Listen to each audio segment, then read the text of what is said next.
Sa ngalan ng Ama, at ang Anak, at ang Espiritu Santo.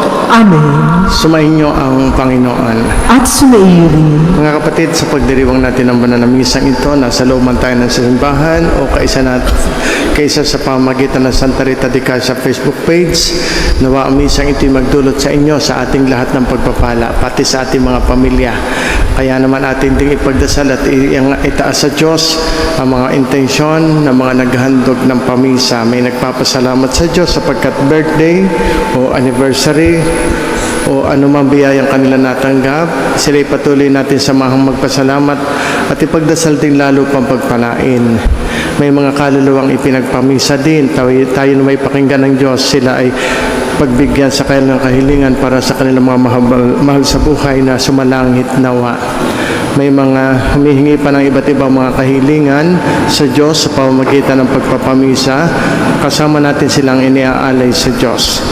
Ang mga may sakit, mga kaibigan, kapamilya, mahal sa buhay, laging humihingi at umaasa sa atin na dasal, kasama natin silang ipinagdadasal. At upang tayong lahat, taglay ang ating mga kahilingan ay maging kalugod-lugod sa Diyos, tayo muna humingi na kapatawaran sa lahat nating nagawa mga pagkukulang at kasalanan.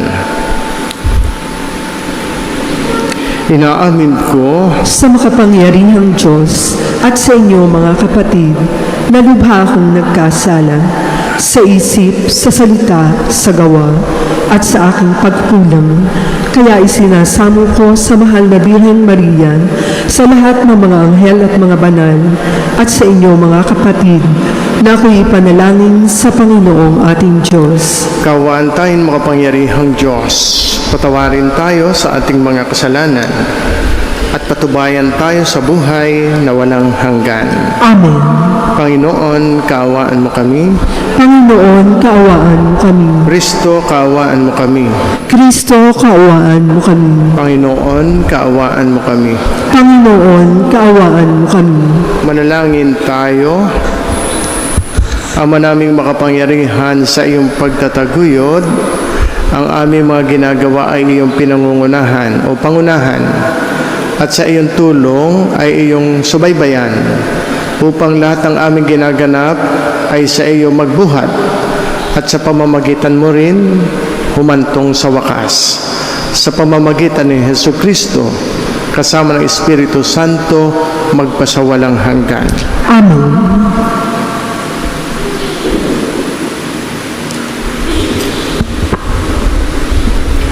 Pagbasa mula sa aklat ng Deuteronomio. Sinabi ni Moises sa mga tao, nasa inyo ngayon ang kapasyahan, kayo ang pipili ng buhay, kasaganaan o kahirapan ng kamatayan. Kapag sinunod ninyo ang kautusan, inibig ang Panginoon at tilakaran ng kanyang mga landas, pagpapalain niya kayo sa lupaing ibinigay niya sa inyo. Mabubuhay kayo ng matagal at kanyang pararamihin kayo. Ngunit kapag tumalikod kayo sa kanya at naglingkod sa ibang Diyos, ngayon pa'y sinasabi ko sa inyong malilipol kayo. Hindi kayo magtatagal sa lupaing tatahanan ninyo sa ibayo ng Hordan. Saksi ko ang langit at ang lupa na ngayon nilahad ko sa inyo ang buhay o kamatayan at ang pagpapala o sumpa. Kaya piliin ninyo ang buhay para kayo ang inyong lahi ay magtagal. Ibigin ninyo ang Panginoon, makinig sa kanyang tinig, at manatiling tapat sa kanya. Sa gayon, mabubuhay kayo na matagal sa lupaing pinangako niya sa ninuno niyang sina Abraham, Isaac at Jacob. Ang salita ng Diyos. Salamat sa Diyos. Ang ating pong itutugon sa bawat bahagi ng salmo. Mapalad ang umaasa sa Panginoon.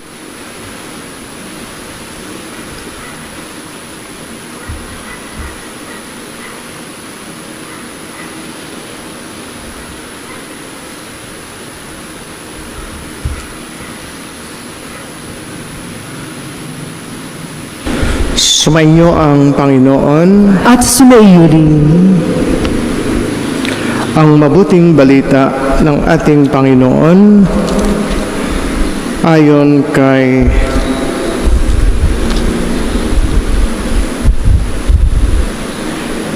San Lucas.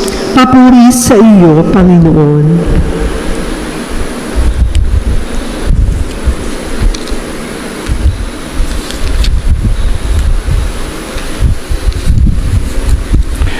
Noong panahong iyon, sinabi ni Jesus sa kanyang mga alagad, ang anak ng tao ay dapat magtiis ng maraming hirap. Itatakwil siya ng matatanda ng bayan, ng mga punong saserdote, at ng mga eskriba. Ipapapatay nila siya, ngunit sa ikatlong araw ay muling mabubuhay. At sinabi niya sa lahat, kung ibig ninumang sumunod sa akin, limutin niya ang ukol sa kanyang sarili, pasanin araw-araw ang kanyang krus, at sumunod sa akin. Ang naghahangad magligtas ng kanyang sariling buhay ay siyang mawawalan nito.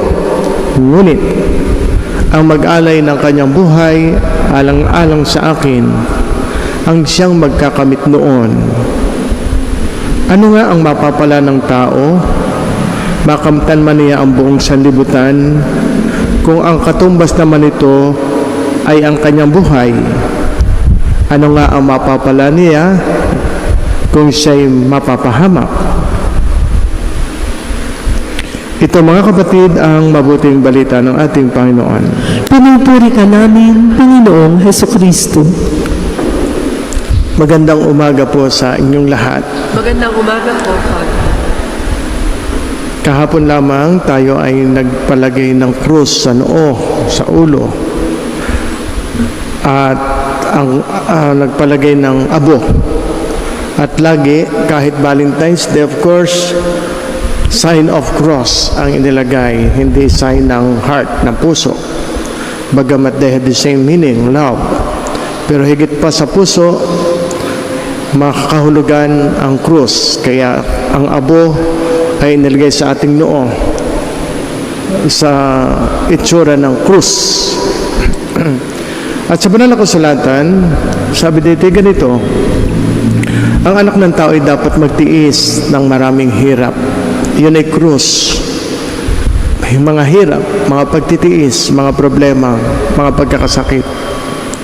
Makakaranas si Jesus, at sa iyon ang binanggit sa banal na kasulatan, ng maraming pahirap, siya'y mamamatay. Kaya kahit ang krus, ang abo, sa hugis ng krus na inilagay sa ating noo, ay sagisag rin ng kamatayan. But the good thing is, we die with Christ. At ang magandang batid natin ito, sapagkat sabi din sa banal na kasulatan sa first paragraph, ipapapatay nila siya, mamamatay si Jesus, ngunit sa ikatlong araw muling mabubuhay. At binanggit din sa banal na kasulatan ni Jesus mismo ng Diyos, ang namamatay na kasama ko, kaisa ko, walang salang muling mabubuhay kasama ko. Kaya kapag if we suffer with Christ, sure, we will rise with Christ. Kaya binabanggit. At sa banal na kasulatan ding ating napakinggan, tayo pinapaanyayahan, kung ibig ninumang sumunod sa akin, limutin niya ang kanyang sarili, ang ukol sa kanyang sarili. Pasanin araw-araw ang kanyang krus at sumunod sa akin. Kahit yung krus, hugis ng krus na ilagay sa ating noo kagabi, kahapon, yung abo, yun ay isang malaking, it is a great reminder for all of us to embrace the cross. Yes, bilang mga tagasunod ni Kristo, Christians, treading the path of Christ, we cannot do away with the cross. Walang nabuhay sa daigdig na walang naranasang hirap. At ang banggit sa banal na kasulatan, pasaanin araw-araw ang krus. This is a word of difference between occasionally and daily. At ang salitang araw-araw ang kaakibat at kasama ng paalaala ng banal na kasulatan.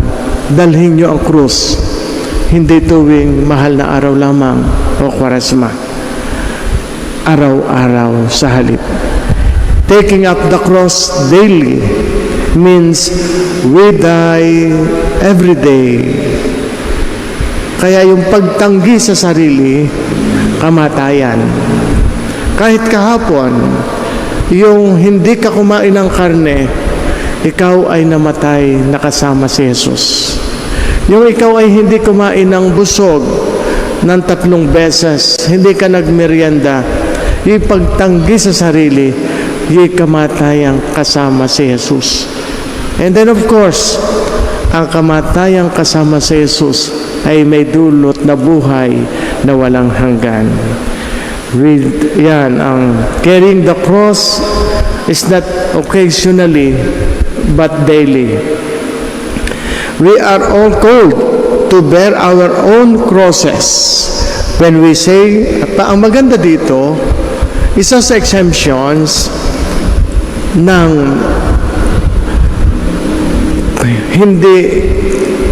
hindi pag-obs, yung pagkain ng marami kahit Miyerkules ng Abo, Miyerkules de Ceniza, ay kapag ikaw ay may mabigat na trabaho at kailangan mo ang lakas, kinakailangan mong kumain ng busog, otherwise hindi ka makakapagtrabaho. Iyan ay kailangan sa iyong trabaho, kaya exempted. Anong ibig sabihin? Kapag ikaw ay walang pagkain, wala kang kakayanan, wala kang lakas, wala kang magagawa, ay paano iyon? Paano natin bubuhatin ang krus araw-araw? At iyan pa naman ay krus na bigay ni Jesus ng Diyos. At least, tinuturing natin, kinikilala natin. Yan ay krus na ipinadadala ni Jesus. Ang Diyos na rin ang nagbibigay sa atin ng lakas. Kaya kapag tayo nagdadasal ng Ama namin, anong sinasabi natin? Bigyan mo kami ng aming makakain araw-araw. Sa makatuwid, binibigyan tayo ng Diyos ng kalakasan habang tayo ay pinapayuhang dalhin mo ang iyong krus. Give us our daily bread. And He is reminding us that we are nourished. We are nourished daily. So that each day, we have the strength. Meron tayong lakas to carry our own cross and to be crucified with Him. Subalit meron pang higit na mahalaga dito. Sa panahong ito ng Kwaresma, let self-dying be our daily task. Kaya nga nakakatuwa, maraming Katoliko, at yan ay kayo, na maraming mga pagkamatay sa sariling inaako ninyo, kahit labas na sa iminumungkahi ng simbahan o itinuturo at ipinagpipilitan. Marami sa inyo, hindi kumakain ng karne buong Kwaresma, ay ang tagal noon. Marami sa inyo maraming igini-give up sa panahon ng Kwaresma. Marami sa inyo ay nagdadasal araw-araw ng krusada, hindi lang isang beses, kundi ilang beses pa. Ang mahalaga dito, yun. We fast, we abstain and do penance so that others may live. Aside from us, ito'y may biyaya din sa kapwa. At ang mahalaga dito, the most important thing about any suffering, any sacrifices we experience is not how painful it is, but how purifying it is. Kaya yung palang higit na mahalaga, ito'y nagpo-purify sa ating kaluluwa. Kahit nga ang hindi pagkain, naglilinis at nagbibigay sa ating katawan, sa ating butukang maging malinis. Kaya din sa kaluluwa, ang ating sakripisyo, ang maganda ito'y alam ninyo, ay may bungang mabuti sa kaluluwa. Nagpo-purify. At lahat naman tayo ay may pagdurusa. At tatandaan natin, kapag ang pagdurusa ay nakakapit tayo sa Diyos, hindi tayo bumibitaw sa Diyos, ibig sabihin, lagi tayong hindi nagtatampo, hindi nagagalit, hindi sumasama ang loob sa Diyos pagka may problema. Sa halip, nagtitiwala, umaasa, sumasandal sa Diyos. Ang maganda dito ito, it becomes a source of purification. At yung sinabi din ng mga santo't santa, lahat ng problemang dinala na hindi tayo bumitaw sa Diyos, sa halip ay kumapit sa Kanya, ginagawa ng Diyos na biyaya, nagiging source of purification. Ang maganda dito, where the greatest love is, there He sends the greatest sufferings. Kaya sinasabi ng iba, kung sinong minamahal ng Diyos, sila ang nagdurusa. Where the greatest love is, there He sends the greatest suffering. And where did we find the greatest love? Saan natin nakita ang pinakadakilang pag-ibig? Ay walang iba, on the cross. There is no other pain. There is no other suffering. There is no other sorrow like the one inflicted on God. Kaya anumang ating ang ating pagdurusa, ang ating mga dalahin sa buhay, yun ay gatiting lang sa naranasan ni Jesus. At ang maganda dito, lagi tayong may inspirasyon. We have our very own Santa Rita de Casia, na ang buhay ay binalot ng tinik. And yet, siya ay nabuhay na nagtitiwala sa Diyos. Kaya naman, siya ay kahit namatay, kung kailan namatay, ay siya ay nagkamit ng buhay na walang hanggan.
Tayo po ang lahat.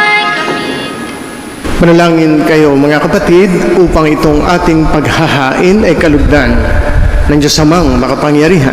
Tanggapin nawa ng Panginoon itong paghahain sa iyong mga kamay, sa kapurihan niya at karangalan, sa ating kapakinabangan at sa buong sambayanan niyang banal. Manalangin tayo, manami lumikha, tunghayan mo ang mga alay namin sa dambana ay nakahain upang ang iyong minamagandang loob na ibigay ay aming maihandog sa pagsamba sa iyong ngalan sa pamamagitan ni Yesu Kristo kasama ng Espiritu Santo magpasawalang hanggan. Amen. Sumainyo ang Panginoon. At sumaiyo rin. Itaas sa Diyos ang inyong puso at diwa. Itinaas na namin sa Panginoon. Pasalamatan natin ang Panginoong ating Diyos. Marapat na siya ay pasalamatan. Ama naming makapangyarihan, tunay nga marapat na ikaw ay aming pasalamatan sa pamamagitan ni Hesu Kristo na aming Panginoon. Sa aming kusang pagtitiis ng hirap, tinutulungan ng mong aming maitumpak ang kinamihas ng pagsalungat sa pananagutang iyong iniatas. Sa aming pagtulad sa anak mong mahal na nagpakasakit para sa lahat, ang paghihirap namin iyong kinalulugdan at ang pagpapakabuti namin iyong ikinararangal. Kaya kaisa ng mga anghel na nagsisiawit ng papuri sa iyo nang walang humpay sa kalangitan, kami nagbubunyi sa iyong kadakilaan. Banal ka poong may kapal, banal ang iyong pangalan, banal ang iyong kaharian. Langit lupa'y nagpupugay sa iyong kadakilaan. Dinadakila ng lahat ang naparito mong anak, na siyang nagmulat sa bulag, sa pilay ay nagpalakad at nakiramay sa lahat. Ang lahat po ay magsiluhod. Ama naming banal, ikaw ang bukalanta ng kabanalan, kaya't sa pamamagitan ng iyong Espiritu, gawin mong banal ang mga kaloob na ito upang para sa amin maging katawan at dugo ng aming Panginoong Hesu Kristo. Bago niya pinagtiis ang kusang loob na maging handog, hinawakan niya ang tinapay, pinasalamatan kaniya. Pinaghati-hati niya iyon, iniabot sa kanyang mga alagad at sinabi, tanggapin ninyong lahat ito at kanin. Ito ang aking katawan na ihahandog para sa inyo.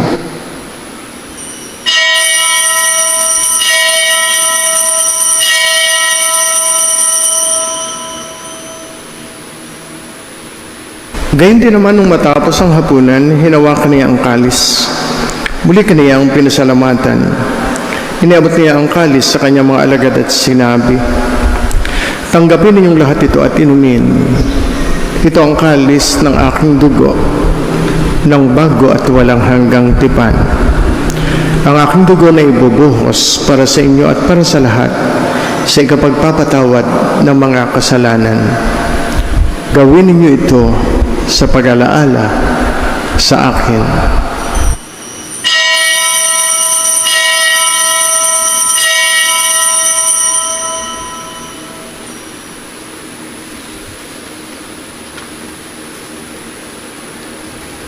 Sama-sama nating ipagbunyi ang misteryo ng ating pananampalataya. Si Kristo'y namatay, si Kristo'y nabuhay, si Kristo'y babalik sa wakas ng panahon. Ang ginagawa namin ngayon, ang pag-alaala sa pagkamatay at muling pagkabuhay ng iyong anak. Kaya tiniaalay namin sa iyo ang tinapay na nagbibigay buhay, ang kalis na nagkakaloob ng kaligtasan. Kami nagpapasalamat dahil kami iyong minarapat na tumayo sa harap mo para maglingkod sa iyo. Isinasamo namin kami magsasalo-salo sa katawan at dugo ni Kristo ay mabuklod sa pagkakaisa sa pamamagitan ng Espiritu Santo. Amalingapin mo ang iyong simbahang laganap sa buong daigdig. Puspusin mo kami sa pag-ibig kay San Francisco, aming Papa Gilbert, aming Arsobispo ng mga obispo at lahat ng mga pari. Alalahanin mo rin ang mga kapatid naming nahimlay na may pag-asang sila'y muling mabubuhay. Gayun din ang lahat ng mga pumanaw. Kaawaan mo sila at patuloyin sa iyong kaliwanagan. Kaawaan mo at pagindapatin kaming lahat na makasalo sa iyong buhay na walang wakas. Kaisa na mahal na Birheng Maria, Ina ng Diyos, ni San Jose na kanyang kalinis-linisang esposo, kaisa ng mga apostol, ni Santa Rita ng Kasia, aming patrona, lahat ng mga martir, lahat ng mga banal na namuhay dito sa daigdig ng kalugod-lugod sa iyo. May pagdiwang nawa namin ang pagpupuri sa ikararangal mo sa pamamagitan ng iyong anak na aming Panginoong Hesus Kristo.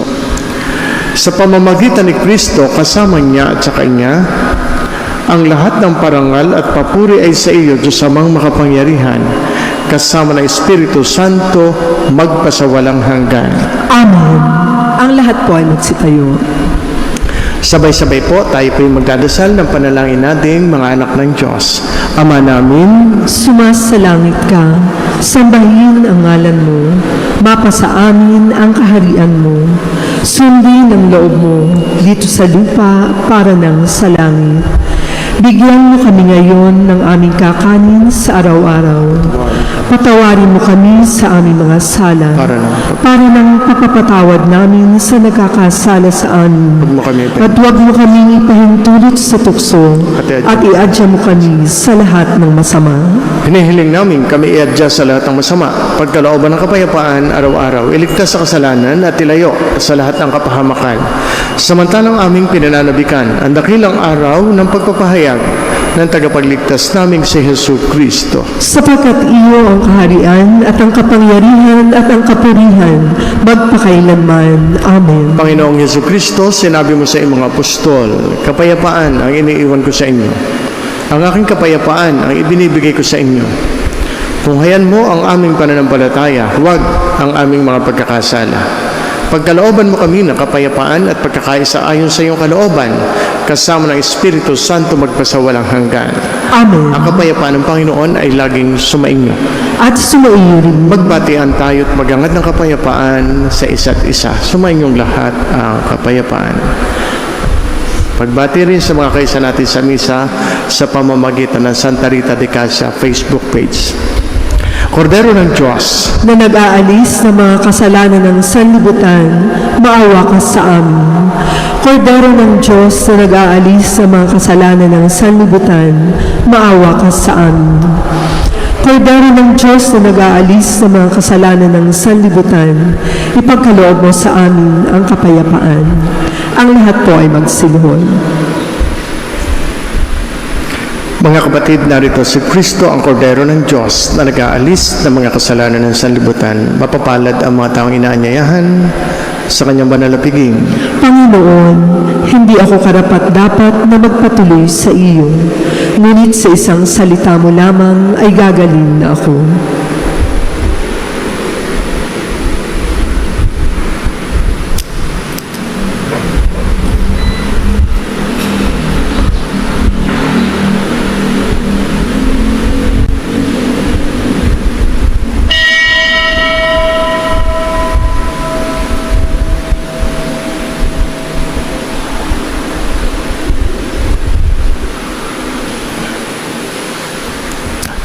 Katawan ni Kristo, Amen.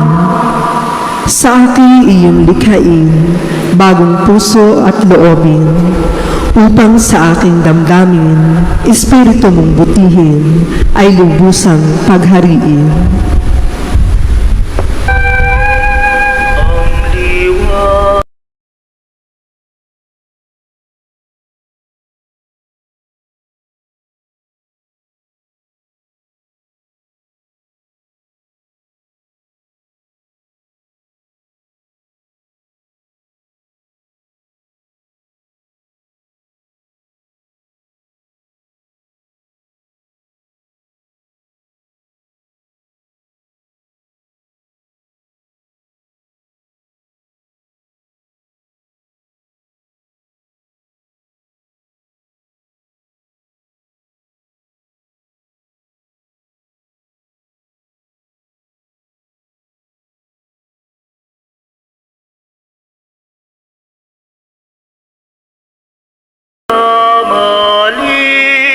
Ang isasagawa pong second collection ay laan para sa mga may sakit at retiradong pari ng ating archdiocese. Maraming salamat po.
liwanag mo ang sumindak sa dilim, buong kalangitan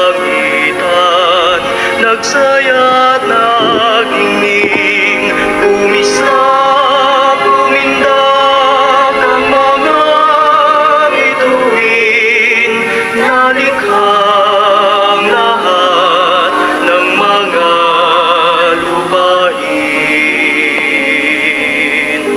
Pag-ibig mo, Ama, ay hatid mo sa amin, malaya at matindi, hindi nagmamaliw.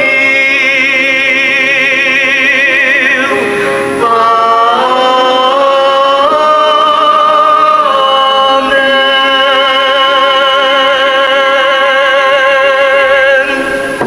Magsitayo po ang lahat.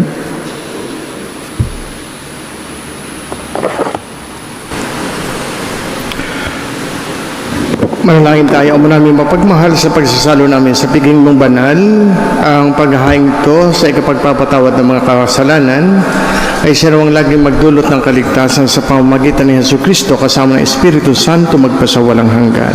Amen. Panalangin para sa bukasyon. Ama naming makapangyarihan, isinugo mo ang iyong bugtong na anak upang tubusin kami sa kasalanan at ipalaganap ang iyong paghahari sa lupa. Padaluin mo ang iyong biyaya sa aming mga puso upang maganap namin ang pangunahing bukasyon na maging banal. Maging kalugod-lugod nawa kami sa iyong paningin at maging mga saksi ng iyong walang maliw na pag-ibig. Umusbong nawa sa aming simbahan ang mga bukasyon ng pagtatalaga at paglilingkod. Pagpalain mo ang aming lokal na simbahan, ang Archdiocese ng Lipa, ng mas marami pang mga kabataang handang tumugon sa iyong pagtawag sa pagpapari at sa pagiging relihiyoso at relihiyosa. Magpadala ka pa ng mga hinirang na mangunguna sa amin sa pagsamba sa iyo at sa paglilingkod sa kapwa. Maging bukas nawa ang kanilang puso sa iyong banal na pagtawag upang makasunod sila sa iyo ng may pag-ibig at kagalakan. Hinihiling namin ito sa iyo, Ama, sa pamamagitan ni Jesucristo, kasama ng Espiritu Santo, magpasawalang hanggan. Amen. Ang lahat po ay magsiupo.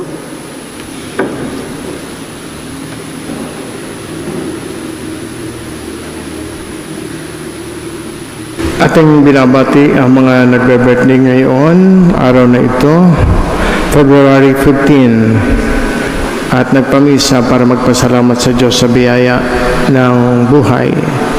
Kaya binabati natin ang happy birthday sina Rolane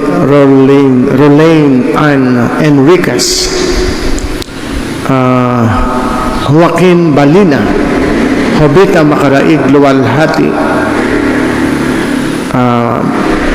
Mr. Carlo Espina ng San Isidro Village, Batangas City, si Belinda Miñano Villanueva, si Jane Monique Makalalad, si Russell Papasin de los Reyes, si Raquel Roblo, at saka si Jovita Forto narito ngayon, at si may alay na bigas. Happy birthday po. Salamat po sa inyo. And then, katulad ng dati, salamat po sa mga palagian nagpapamisa. Dasal namin, pagpalain na lalo kayo ng Diyos at laging alagaan at ingatan ng Diyos kasama inyong pamilya. Bunga ng inyong palagian pagpapamisa. Facebook Star Centers, maraming salamat po sa inyo. Gayon din ang dasal namin, pagpapalang higit at maraming biyaya para sa inyo at sa inyong pamilya.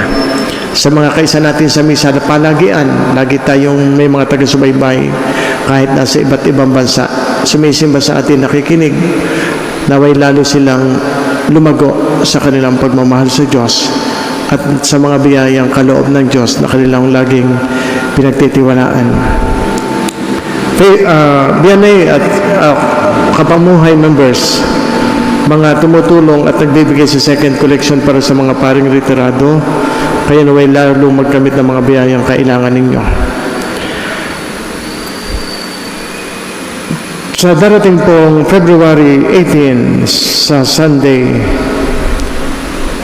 ay submission ng listahan ng mga krusada group sa bawat krusada group. Yan, isasubmit yan sa parokya natin. Sa February 15 hanggang ngayon, simula ngayong araw na ito, hanggang 25 of February, ay may palistahan para sa mga magpe-first communion. Kaya yung mga batang hindi pa nagpe-first communion, ipalista po ninyo. 15 today hanggang 25 of February ang pagpapalista. Tuwing Friday po ay tayo po ay merong istasyon ng krus. Ang una pong announcement ay pagkakatapos ng misa ng hapon, ay sapagkat may mga krusada sa mga barangay at sa mga purok-purok sa ating parokya, instead of having our Station of the Cross after the Mass ng hapon, ng Friday, ang istasyon po ng krus ay pagkatapos ng misa ng umaga na lamang. 7:30 ang misa, immediately after the Mass ay istasyon ng krus. Yun ang po pwedeng gawin after the Mass. Kaya pagka Friday at gusto nyo mag-istasyon ng krus, ay tuwing umaga po, pagkakatapos ng misa. Sige po, magsitayo na po kayo. Sumainyo ang Panginoon. At sumaiyo rin. Pagpalain nawa kayong lahat ng mga pangyarihan Diyos, Ama, Anak, at Espiritu Santo. Amen. Tapos na ang pagdiriwang natin ng banal na misa, humayo kayong mapayapa. Salamat sa Diyos.